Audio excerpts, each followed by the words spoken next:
Una de las noticias que más rebotó la semana pasada no tuvo que ver ni con la política ni con la economía. Está vinculada al fútbol y al rock. El jugador uruguayo Santiago Bigote López firmó su contrato de renovación con un club de la segunda división de ese país. El tipo no cobra mucho y no sueña con la Champions League, pero se las arregló para meter una cláusula que le permite ausentarse del partido si ese fin de semana toca el Indio Solari. También incluyó a los redondos. Uno que sabe pedir, ministro Duhovne. En el gobierno evaluaron inmediatamente la posibilidad de mandarlo a Bigote López a negociar con el Fondo Monetario. Hay parecidos, pero también diferencias. Ojo, el tipo juega en la B de un país olvidado de la región, pero se dio el lujo de meter una cláusula excéntrica, como si fuera Messi en el Barcelona, el mejor equipo español de los últimos tiempos. En cambio, el Messi del mejor equipo de los últimos 50 años abandonó el partido cuando se lo llevó puesta una corrida y antes encima ya nos había endeudado como nunca en la historia. A propósito de premios, el Fondo Monetario Internacional nos dio un galardón bastante polémico esta semana. Dijo que Argentina tiene la culpa de que el mundo vaya a crecer más lento este año. Así que volvimos al mundo, como nos había prometido el presidente Macri. El tema es que volvimos para cagarle la vida. No vuelvan más, nos van a pedir. Y para recibir el premio, este fin de semana se fue casi todo el gabinete a Washington, D.C. Estuvo Duhovne, estuvo Sandleri, Frigerio, Bullrich, Garabano, Finocchiaro y hasta Rubinstein. ¿Hacía falta que fueran tantos para allá? Ojo que ya antes de 2001 había quienes nos sugerían trabajar con banca offshore. Después vinieron los escándalos de las cuentas offshore. ¿Querrán hacer un gobierno offshore? Una de las presencias más curiosas en Washington fue la de la ministra Patricia Bullrich. Escuchá lo que dijo en una conferencia de universitarios estadounidenses. Yo dije, sabemos que estamos jodidos por la inflación, que la inflación es producto de 100 años de una Argentina que retrocedió, que fue manejada por intereses particulares y por mafias. Por eso no tenemos que mirar la inflación de hoy o de ayer, sino que tenemos que mirar el proceso histórico. Sí, el traductor de Google debe haber colapsado de estudiantes buscando el significado de la palabra jodidos. Pero lo que más llama la atención de los dichos de la ministra es lo de los 100 años. Se ve que a la pesada herencia también le agarró la inflación. Pasamos de 12 años a 70 años y ahora a 100. Dentro de poco la culpa de la inflación la van a tener Saavedra, Moreno y el resto de la primera junta. Pero un momento, con todo el gabinete en Washington, ¿quién estuvo cuidando al presidente?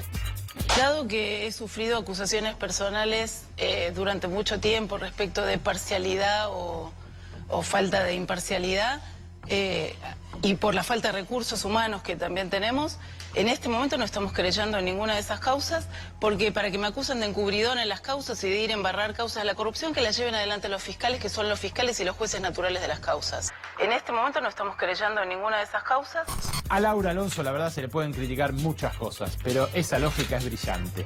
Si no investigás al gobierno, nadie te puede acusar de encubrirlo. Acá no entiende el que no quiere, viejo. Tierra fértil la Argentina, ¿no? Ideal para que crezcan los brotes verdes.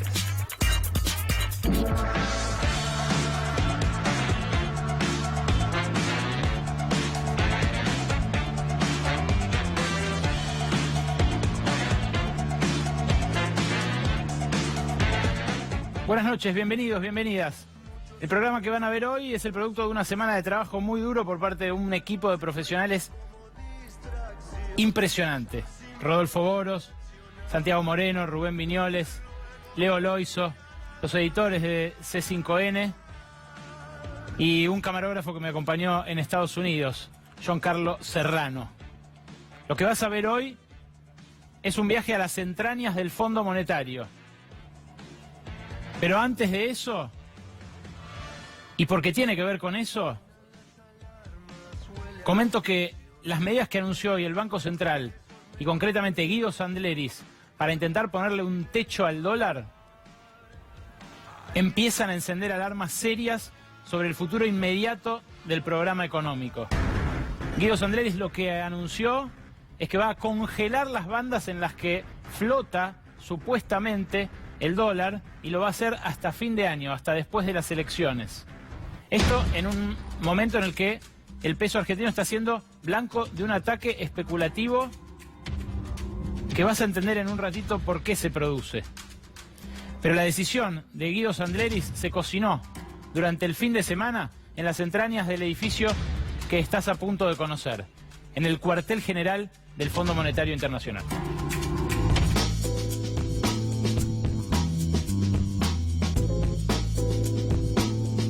Durante 4 días de esta semana, del jueves al domingo, más de media docena de funcionarios argentinos se la pasó internada acá, en la sede del Fondo Monetario, sobre la calle 19, en Washington, a 3 cuadras de la Casa Blanca, en una zona completamente vallada al público. ¿Por qué estuvieron acá? Porque aunque el jefe de gabinete, Marcos Peña, dice que tenemos una relación madura con el Fondo Monetario, por primera vez una directora gerente, la máxima autoridad del fondo, se metió de lleno en la campaña electoral de uno de sus países miembros. Our assessment is that the Argentine economy is at a point where it is going to bottom out. Second, I would say, now that so much hard work has been done, in a program where social protection has always been one of our 3 key priorities, it would be foolish on the part of any candidate to turn their back to the work that is underway. Y hay un apoyo muy grande, creo que también refleja una relación madura que tenemos con un Fondo Monetario que claramente fuimos muy enfáticos desde el primer día de que el programa fue propuesto por la Argentina para resolver problemas argentinos y que en todo caso el fondo nos da un apoyo muy importante para poder lograrlo. Acompáñame, que vamos a conocer el edificio donde desde el año pasado se dicta la política económica de la Argentina.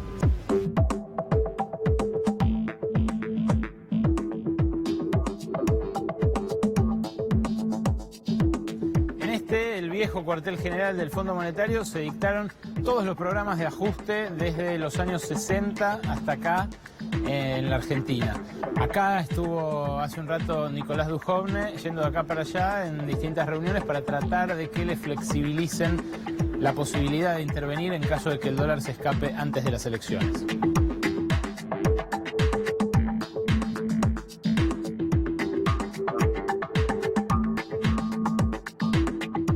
Usted dijo, doctor Werner, en las últimas horas que la Argentina va a tener una recuperación que no va a ser espectacular, sino que va a ser gradual. Le quería preguntar primero qué garantías puede ofrecer el fondo de que esa recuperación va a ocurrir, se va a materializar en el segundo semestre del año, dado que las previsiones que había, por ejemplo, en el acuerdo firmado el año pasado, se evaporaron en menos de 3 meses.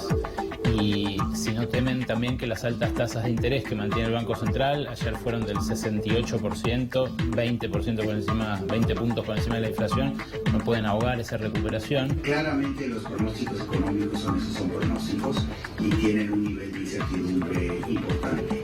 Todavía más en una economía con el grado de volatilidad, con el grado de fragilidad que tiene hoy la economía argentina, ¿no? Entonces, claramente el pronosticar estos cambios de tendencia en la economía es un tema difícil, es sujeto, digamos, a muchos niveles de incertidumbre y por lo tanto nuestros pronósticos están sujetos a estos factores. Como estamos diciendo ahora, estamos diciendo que la contracción esperada para 2019 probablemente sea menor a la que anticipábamos anteriormente, porque los números de enero y febrero fueron menos malos de los que habíamos esperado.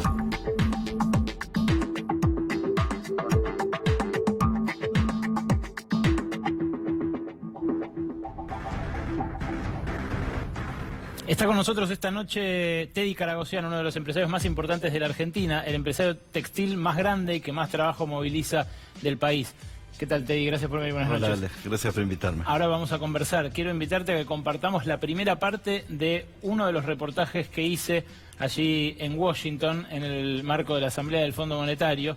Quiero avisarles que este material, el que están viendo, es el anticipo de un documental que estamos preparando con Claudio Martínez y un importante grupo de profesionales. Va a recoger parte de lo que vimos en Grecia el año pasado y también lo que está ocurriendo ahora. La Argentina es un caso de estudio internacional. Pero hablando de estudios y de estudiosos, el que nos atendió fue el Premio Nobel de Economía 2001, acaso uno de los premios Nobel de Economía más importantes y más relevantes para la academia y para la política. Me refiero a Joe Stiglitz. Joe Stiglitz evaluó el gobierno de Mauricio Macri y lo hizo de esta manera.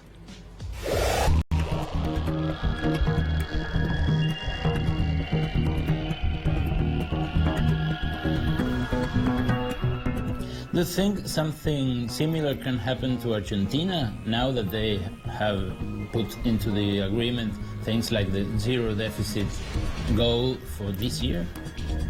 I think there's a real danger that the same misguided economics may have not as disastrous effects as it has in Greece, but as I looked at the Greece program, it was very clear that their economic models were wrong. And because their models were wrong, their prescriptions were wrong. Why does the IMF stick to the same prescriptions? What do you think it is? It's ideology or it's concrete interests that affect the staff and the management? I think most of the staff is affected by what you might call ideology, I might call just bad economic models. They go to reasonably good graduate schools, and some of them go to very good graduate schools. But the dominant paradigm in macroeconomics for the last 30 years has been a set of ideas that clearly didn't work. It led to the global financial crisis of 2008. It didn't predict it. It said it couldn't happen. The people who were in charge, who had been guided by these models, didn't know how to respond. It took the world years and years to recover. And when it did recover, most of the growth went to the very top, not to ordinary citizens. We're seeing politically some of the consequences of those misguided models. They said it would lead to unprecedented prosperity. It led to slower growth, and virtually all the growth that occurred went to the people at the top.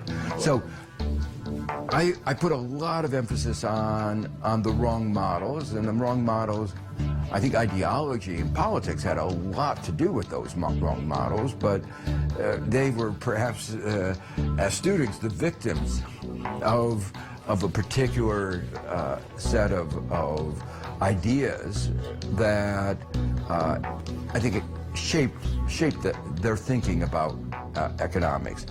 You argued in late 90s that keeping interest rates high, super high, to avoid a currency plunge may generate a worse drop in the currencies. And that's exactly what the government in Argentina is doing right now. We have interest rates above 70%. And why the peso keeps going down if we have such a rate? Well, there are two forces at play, and that was what I tried to highlight in my work, that high interest rates in a well-working economy attract capital into the country, and as capital is attracted into the country, the exchange rate typically appreciates, gets higher in value. But high interest rates often can kill an economy. You can't do investment if you're paying 70% interest. And so high interest rates lead to the death of corporations, impossibility to start new companies. It strangles the economy. And an economy that's being strangled is not an economy anybody wants to put their money into. Even more, you realize they may promise me 70%, but if they go bankrupt, I get zero. So what I argued that these extremes of high interest rates In those cases, the negative effect outweighs the positive effect.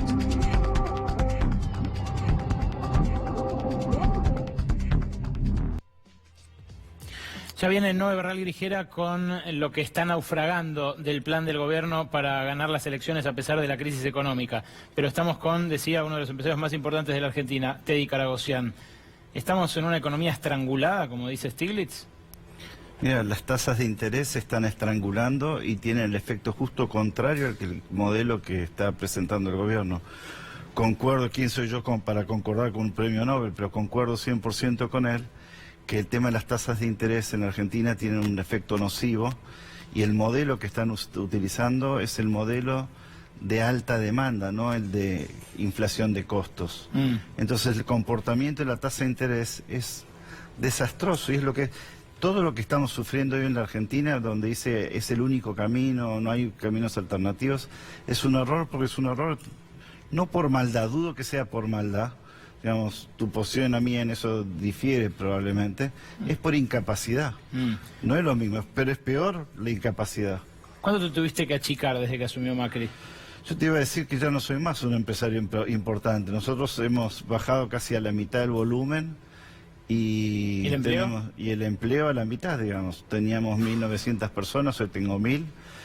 Estoy mucho mejor que un amigo que de 1.000 personas está bajando a 250 y abastece la industria automotriz o, digamos, de otros sectores. Lo que pasa que el problema que nosotros vemos, digamos, y que nos costó, y por eso perdimos mucho dinero, es que nos confundía el discurso de los diferentes ministerios, y donde se decía, bueno, que habían venido y yo los voté por eso, para hacer modificaciones estructurales, y en realidad lo que hicimos es más de lo mismo, y como en conversaciones que hemos tenido con vos, es más de lo que vos querés, o sea, más empleo público, más gasto público, más... Y ahora control de precios, digamos, es justo lo contrario a lo que habían venido a hacer. Y como no funcionó en el anterior, no funciona ahora tampoco, digamos, así que... ¿Vos lo votarías de vuelta, Macri? Definitivamente no. El hecho de que te haya hecho perder... No sé si se va a presentar, pero definitivamente no. ¿Por qué sospechás que no puede no presentarse? Y porque yo no comprendería cuál sería el motivo por el que presentarse, porque tuvo 4 años para hacer modificaciones y no las hizo. Quizás las haga mañana, no sé. Ni vos ni yo creo que sabemos exactamente qué va a decir mañana. ¿Tiene un plan para vos el gobierno? No, tiene un par. Hasta donde yo conozco bastante gente que está un poco más o menos cerca y plan no hay, digamos. Lo que hay son parches. Ellos dicen que ustedes son unos llorones, los industriales. Sí, eso es lo que dicen, digamos. Pero sinceramente nosotros somos peleadores, guerreros, y como yo una vez le dije a un ministro, yo sigo invirtiendo porque los malos gobiernos y los malos ministros pasan. Y yo no puedo dejar de invertir en un negocio que ya hace 2 generaciones que estamos, y vos conoces a mi hijo y va a estar siguiendo trabajando en la siguiente generación. Así que tengo que hacer cosas para sobrevivir hacia el siguiente gobierno. ¿Hay alguna razón por la cual podríamos creer que lo que anunció hoy Sandleris va a funcionar, que va a frenar el dólar, o vos crees que sigue para arriba? No, yo creo que quizás lo frene, pero ese frenazo es perjudicial para la Argentina, como fue perjudicial desde el primer día que establecieron y volvieron a utilizar el control del valor del dólar como única alternativa, como única herramienta para bajar la inflación. Yo le he preguntado a un ex del Banco Central, digamos, que me hizo el verso de todo lo que habían estado haciendo. De esta gestión. De esta gestión, y le digo, mira, nos conocemos hace tiempo, decime cuál era tu estrategia para bajar la inflación, controlar el precio del dólar. Eso no es una estrategia, eso es un parche, digamos, y es lo mismo que utilizaron durante varios gobiernos anteriores, y realmente yo honestamente pensé que venían a hacer algo más importante, pero nuevamente nos están echando la culpa a los empresarios. Por ejemplo, este tema de control de precios.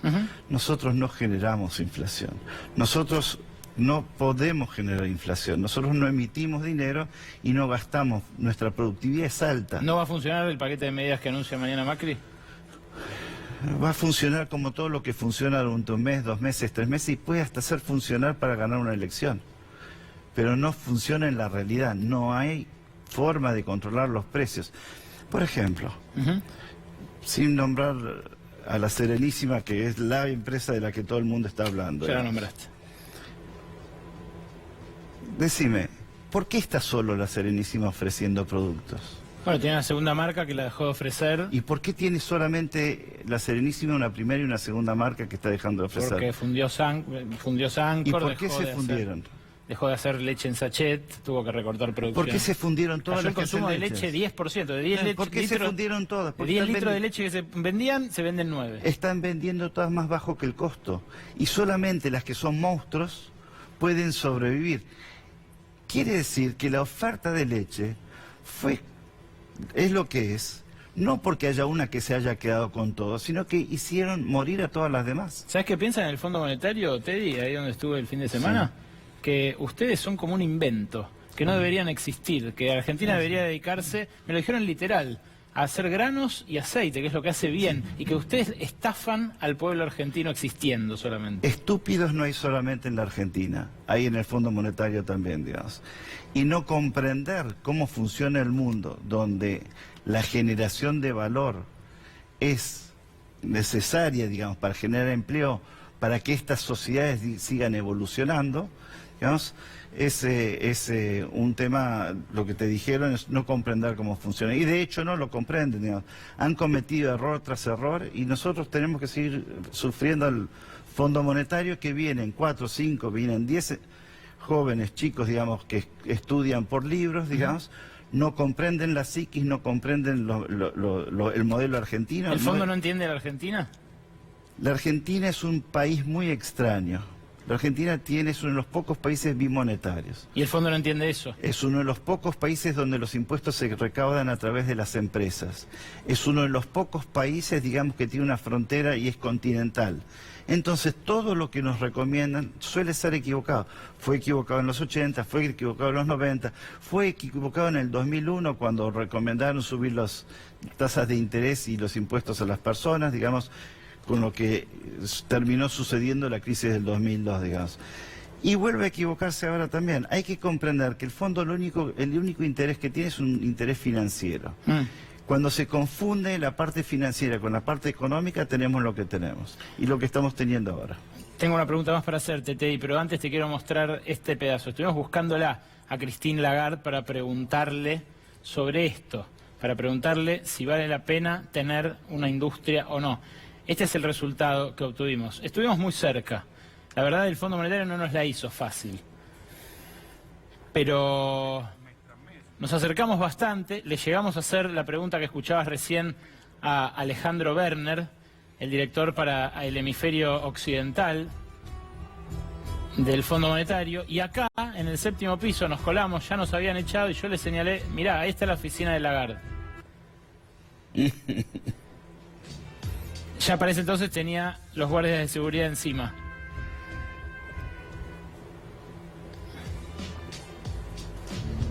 En la segunda ocasión nos habíamos arrimado a una conferencia que estaba ofreciendo ahí en el hall del Fondo Monetario el cuartel general número 1.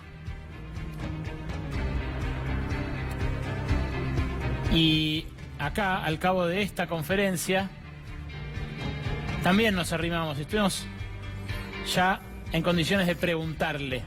Sonríe, se acerca, le digo que soy de la Argentina, que por favor quería una pregunta, y ahí me dice, no le voy a hacer declaraciones a la prensa. Claro, a cierta prensa sí le habla. El año pasado, ¿te acordás que cuando se nos metió por la ventana el Fondo Monetario, le di un largo reportaje a Canal 13? En ese momento no me acuerdo cómo se llamaba el programa de bueno, un conductor que tenía un programa muy visto en Canal 13 y que luego pasó a TN ahí ya con otra suerte. Pero el Fondo Monetario habla, cuando quiere hablar, habla. Con nosotros, ahí la ven. Christine Lagarde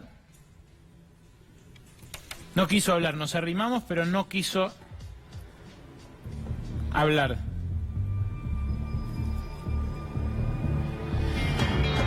Repito, ahí cuando ustedes ven, bueno, esto no lo vamos a repetir. La otra parte es la de su oficina, es quizás lo más vistoso porque este es un sector al que no suele arrimarse nadie, el piso séptimo. Pero ahora miren atrás en la pantalla, ahí donde estoy señalando. Y ahí la ven. ¿Sabes qué te quiero contar, Teddy? Ese día que fue antes de ayer, el sábado en el piso 7 del Fondo Monetario Internacional, supuestamente no había actividad con Argentina, no había previsto, tampoco hubo públicamente reunión entre Nicolás Dujovne y Christine Lagarde. Pero estaba Lagarde ahí y estaba Roberto Cardarelli, el titular del caso argentino, el que viene acá, cual virrey, cada 3 meses y nos dice lo que tenemos que hacer. Entonces, ahora atando cabos, con el plan que anunció Sandleris, que negaron ellos durante todo el fin de semana, que estuvieran negociando un retoque al plan original, pero atando cabos y viendo que el sábado a la tarde estaba en el piso séptimo de la calle 19 Christine Lagarde y estaba también Roberto Cardarelli, empiezo a pensar que efectivamente este nuevo manotazo de Aguado también tiene esta firma que ustedes están viendo acá sobre la mesa, este escudo, el escudo del Fondo Monetario Internacional. Mi última pregunta, Teddy, y en esta mesa que ya ves, está membretada, es, ¿nos va a ser fácil sacarnos de encima esto? Mira, a mí no me preocupa tanto el Fondo Monetario, a mí me preocupa el que da de comer al chancho. Digamos, nosotros somos responsables de lo que nos está sucediendo. Al Fondo Monetario lo fuimos a buscar nosotros y que ellos nos estén haciendo los planes es culpa nuestra. Ahora, bueno, del gobierno. Nuestra como país y nuestra por no reclamarle al gobierno mayor destreza en el manejo de las cosas, digamos. Sandleris no está al nivel del Banco Central, es un profesor de la Universidad de Itela, digamos, que fue ascendido demasiado rápidamente al puesto que tiene. En conversaciones que hemos tenido, no me ha mostrado esa capacidad y ese conocimiento del mercado como para poder manejar el Banco Central de uno de los países más complejos que tiene el mundo en materia de economía. Teddy Caragosian, gracias por venir a Brotes Verdes y gracias por la valentía de decir esto. La segunda parte de nuestro informe, adentro del monstruo, en las entrañas del monstruo, lo vas a ver a continuación.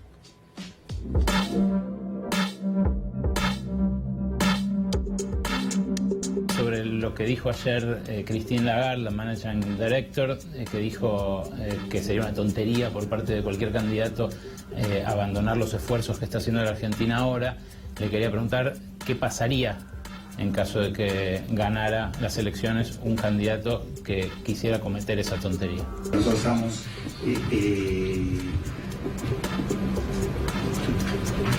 con una confianza importante, digamos, de que si Argentina continúa con los lineamientos que son la base del diseño del programa, Argentina logrará corregir los desbalances macroeconómicos. En la medida que esta corrección de los desbalances permanezca, generará la certidumbre para que se dé un proceso más dinámico de inversión y de crecimiento en esa economía. La confianza en el mantenimiento de estos desequilibrios no es algo que se gana en una noche, y básicamente los países que lo han logrado, muchos de ellos han venido de menos años de incertidumbre que por los que ha pasado Argentina, y es un proceso largo.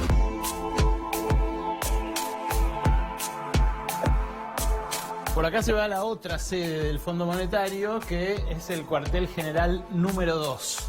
Ahí está bastante más movido porque tienen lugar las conferencias de prensa, ahí le bajan línea a los países africanos, ahí se dan también algunas reuniones más marginales, pero lo importante es en el viejo cuartel general, donde tienen despacho todos los directores que designa cada país en el directorio, pero donde igual termina decidiendo la mayoría de las cosas Estados Unidos y el G7, que tienen un poder de voto que equivale más o menos a la mitad del directorio.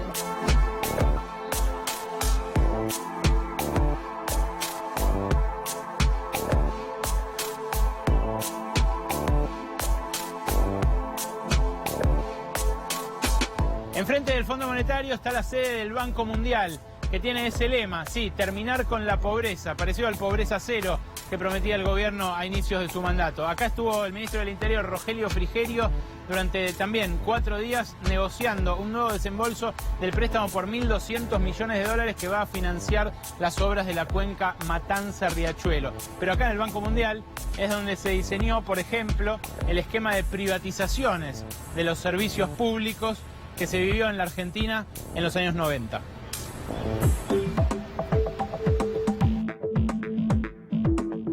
El ministro de Hacienda, Nicolás Dujovne, estuvo aquí en la sede del Departamento del Tesoro en una reunión colectiva con otros ministros de la región para hablar sobre la situación de Venezuela.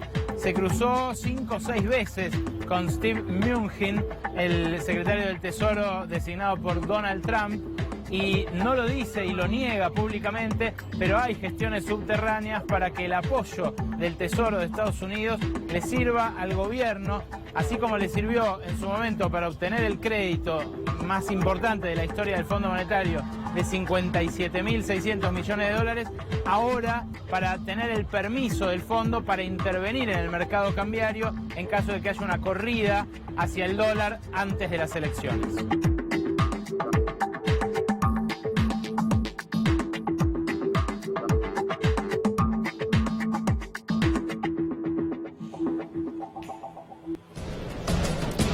Que ningún candidato cometa la tontería de abandonar el esfuerzo que se está realizando ahora, dijo Christine Lagarde, y se metió de lleno, por si faltaba que lo hiciera explícitamente, en la campaña electoral. De la campaña electoral vamos a hablar con Noé Barral Grijera. Buenas noches, Noé. Buenas noches, Ale, porque en el medio de esta crisis económica, en el medio de la suba de la inflación, de lo que está pasando con el dólar, el gobierno traza una estrategia electoral para intentar retener el gobierno, una estrategia electoral que tiene mucho que ver con cómo construyó Mauricio Macri su triunfo en 2015, y con esto me refiero principalmente a los votos que consiguió en lo que Jaime Durán Barba llama la zona núcleo del país: Córdoba, Mendoza, Santa Fe, Entre Ríos, incluso la propia provincia de Buenos Aires. Vamos a ver en el mapa del país cómo van resultando esta estrategia. Bueno, por un lado tenemos el norte, incluimos ahí también a la provincia de San Luis, a donde Mauricio Macri no tiene buenas perspectivas, son 8 millones de votos. En la Patagonia hay además unos 2 millones extras, son 2 lugares a los que el gobierno, no te digo que los recontra por perdido, pero no los está mirando con tanta atención como sí está mirando la zona núcleo. Si avanzamos con el resto del mapa, vamos a ver, ahí tenemos los 2,1 millones de la Patagonia. ¿Y cuántos en el centro? Los de la zona núcleo, ahí los vas a ver detallados, porque son en Córdoba casi 3 millones, en Mendoza casi 1,5 millones, en Santa Fe casi 3 millones también, en Entre Ríos 1 millón, Buenos Aires, el gran peso electoral, 12,3 millones, y en la ciudad de Buenos Aires 2,5 millones. ¿Qué está pasando con esto? Bueno, las encuestas empiezan a mostrar que también en esta zona que tanto acompañó a Mauricio Macri en 2015, también en estas provincias empieza a flaquear la imagen del presidente, la imagen del gobierno y la posibilidad de retener la mayoría de los votos en cada una de estas provincias. De las que vemos acá, solamente en Córdoba todavía Macri le gana una eventual elección a Cristina Fernández de Kirchner. Córdoba, recordemos, en el balotaje frente a Daniel Scioli le dio a Mauricio Macri el 75% de sus votos, una cantidad de votos tremenda. Sí, un índice de aprobación que en ese momento era santiagueño. Fenómeno, exacto. Sí. Hoy lejos está Córdoba de darle el 75% de sus votos a Mauricio Macri, se acerca más bien a un 35-38, lo que quiere decir que Cristina, eventualmente, si es candidata y si llegan a enfrentar la elección uno contra el otro, podría perder la provincia, pero no por tanto como la perdió Scioli, lo que por supuesto impacta en el resultado global a nivel nacional. Si querés, hablamos puntualmente de la provincia de Buenos Aires, que sabemos es el gran monstruo electoral, concentra el 40% del padrón electoral a nivel nacional.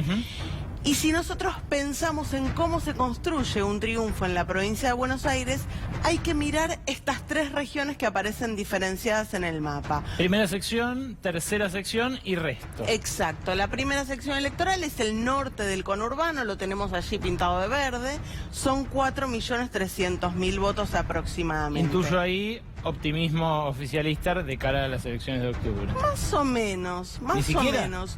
Hoy San Isidro, Vicente López, San Fernando. Diste en el clavo, solo San Isidro y Vicente López hoy por hoy son los 2 distritos de la primera a donde Mauricio Macri está midiendo bien. ¿Me estás jodiendo? No. En no el te estoy resto de la zona norte tampoco gana Macri. En el las resto de elecciones. la zona norte o no gana con tanta claridad o incluso enfrenta la posibilidad de una paridad con Cristina Fernández de Kirchner.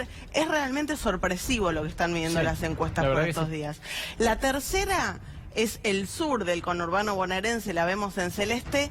Yo te diría que Cristina Kirchner la tiene alambrada a esa sección electoral. Ahí consiguió la mayor cantidad de los votos en 2017 cuando perdió frente a Esteban Bullrich. Ahí, desde ahí, arma su posibilidad, la cantidad de votos que puede conseguir incluso a nivel nacional. Sí se presenta, ¿no? Sí se presenta, ahí lo por estamos viendo a supuesto. pleno. Y el resto en Y el el interior resto. también le iba bien a Cambiemos. Exactamente, en el resto, en el interior, es donde construyó su triunfo Cambiemos, donde antes había construido su triunfo Sergio Massa, donde antes lo había construido de Narváez, pero hoy no está tan difícil el interior de la provincia para el kirchnerismo y de hecho, si vos mirás las últimas recorridas de Axel Kicillof, estuvo por toda la zona del interior. Aclaremos que ese amarillo no es amarillo Cambiemos. No, es no, simplemente, es simplemente un color amarillo. Un color amarillo que elegimos para diferenciarlo de lo verde, de lo rojo y de lo azul. Exactamente. Porque lo que está contando Noelia es que ese gran territorio amarillo, el del interior de la provincia de Buenos Aires, es el que se le está escapando entre los dedos como arena al oficialismo. Exactamente, y hay que decir algo más, incluso en la ciudad de Buenos Aires, a donde Horacio Rodríguez Larreta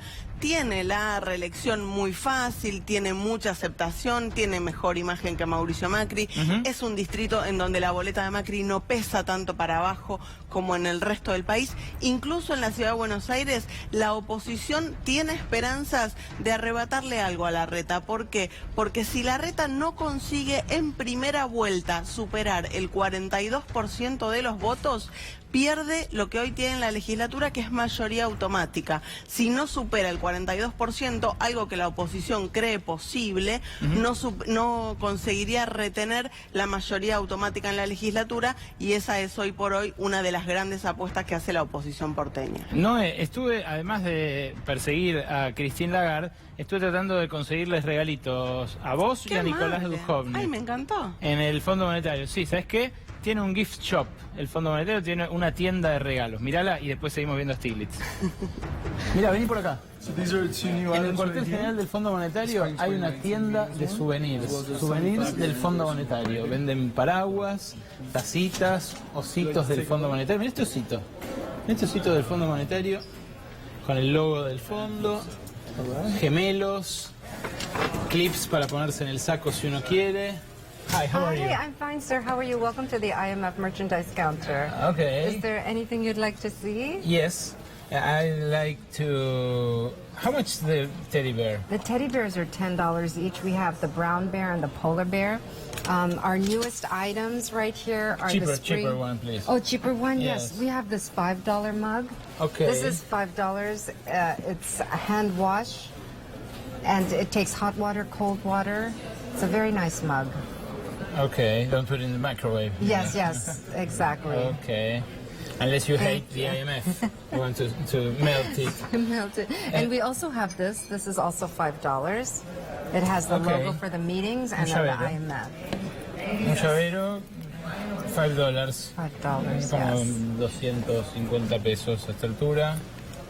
And A this little is also expensive. $5. $5. Oh, we have this. These are $2 each. This is called a smart wallet, $2. It's more like Argentinian price. Yes.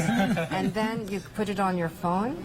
You Okay. can put things. You can carry your business card. You can carry your credit card. Okay, great. It's very And I nice. have the IMF always present Yes, in yes, my yes, phone. yes. You have to. Okay, yeah, I do. Okay, thank you very much. I have one of welcome. these.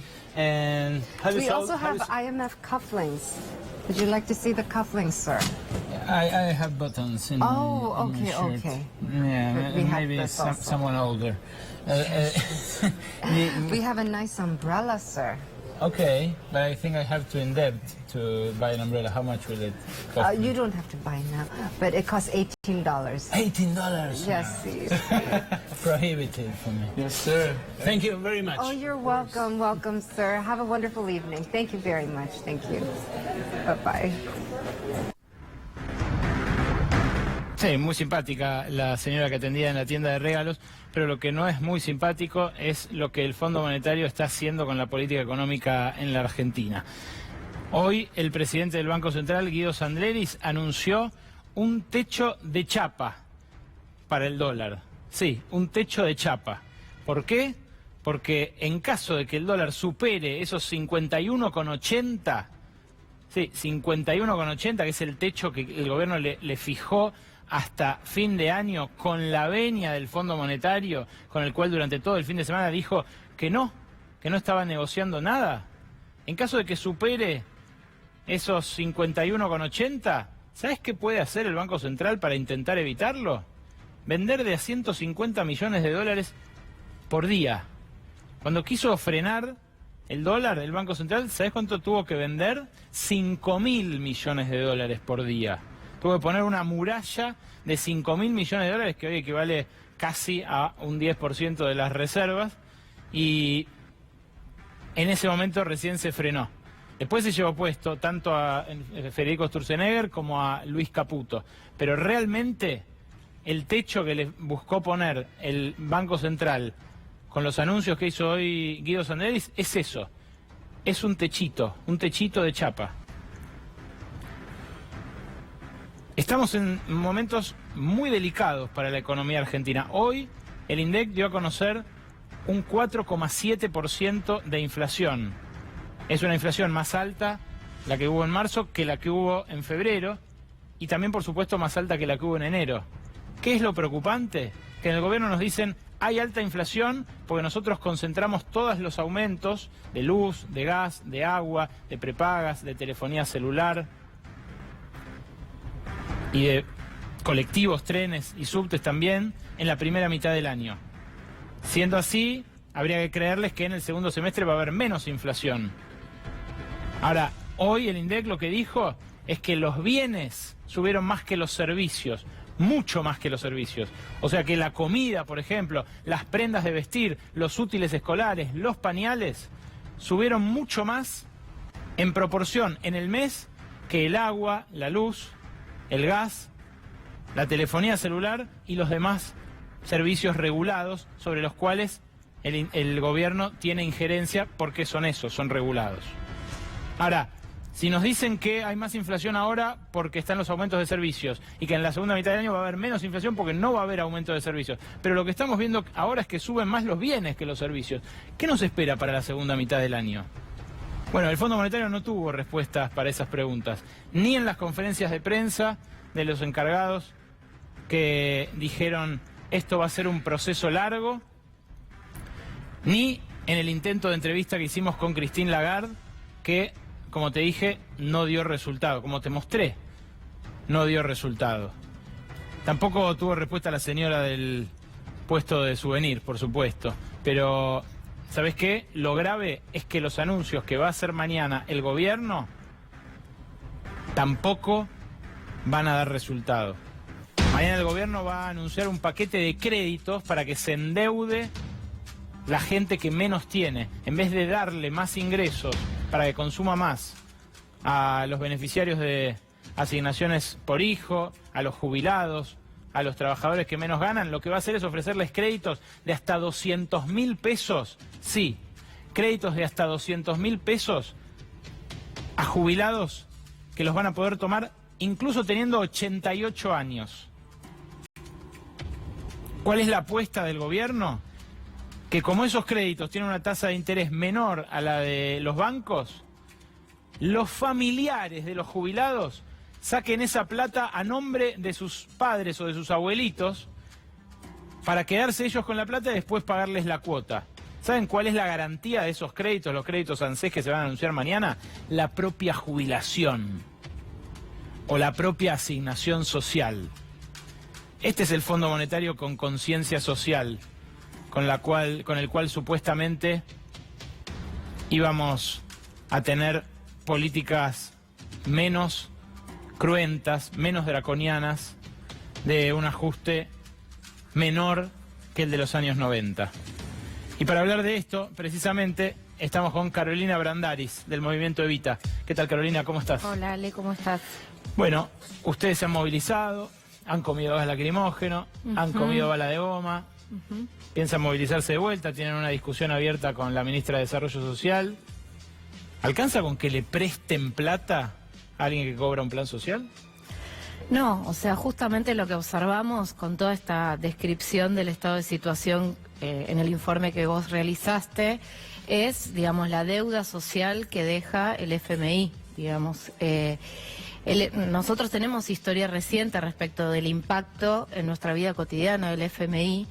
Y eso hace que, digamos, todo el estado de situación de la Argentina actualmente, vos hablaste de la situación de inflación, que una inflación interanual del 54% del año pasado a este, estamos hablando de que 1 de cada 2 niños en nuestro país vive en una situación de pobreza, estamos hablando que en la jurisdicción más rica de nuestro país, que es la ciudad de Buenos Aires, aumenta al doble la demanda en comedores escolares y en merenderos. ¿Al doble? Al doble. ¿Esto a ustedes les está pasando? A nosotros nos está pasando. ¿Cuántos comedores maneja el Movimiento Evita en la ciudad? No, nosotros manejamos unos 200 comedores en la ciudad de Buenos Aires y está aumentando al doble la demanda, ¿En lo cual... todos? Sí. Lo cual, pero igual incluso el dato ni siquiera es únicamente respecto del Movimiento Evita, sino de los comedores en su totalidad y merenderos.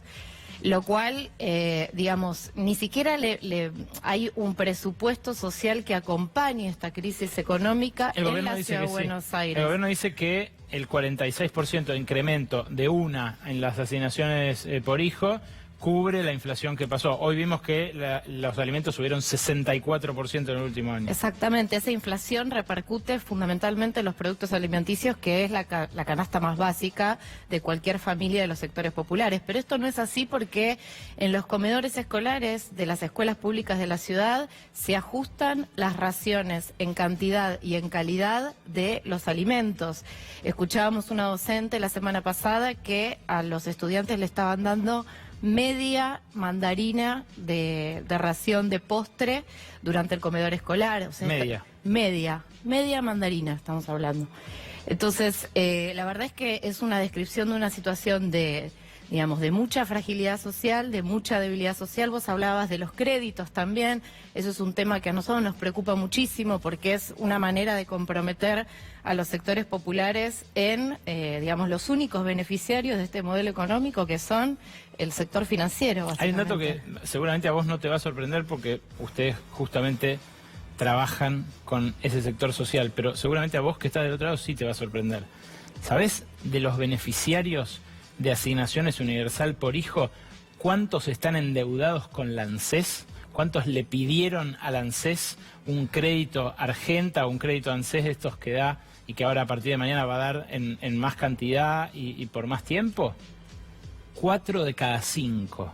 Es una barbaridad. 80% de los beneficiarios de planes sociales están endeudados con la ANSES y le descuentan una parte de su plan para pagar esa deuda. Pero es absolutamente comprensible porque una familia que tiene que afrontar tarifas, remedios, útiles escolares, necesidades básicas, es lógico que que asuma un crédito de 15.000, 20.000 pesos para cubrir esa necesidad básica. La verdad es que es lógico y es triste a la vez porque es la manera de endeudarlos con unas tasas de 70%. Siempre que se habla de las tasas se habla de las dificultades que tiene el sector empresarial para invertir. Pero esta faceta es muy importante, vos lo estudiaste en el 2017 cuando fue la elección de Vidal en la provincia. cómo compromete a los sectores populares estos créditos digamos, en una transferencia del ingreso de los sectores populares al sector financiero, que es el único actor que termina ganando en este modelo económico. Endeudar al soberano. Gracias, Carolina, por venir a Brotes Verdes. Gracias a usted. Quédate porque después de la pausa espero poner aunque sea un cachito más, y el resto va a ir la semana que viene, del reportaje con el premio Nobel Joe Stiglitz, que habló de la Argentina en este viaje a las entrañas del Fondo Monetario que hicimos. Ahora, en instantes, en segundos nada más, acá en la pantalla de C5N.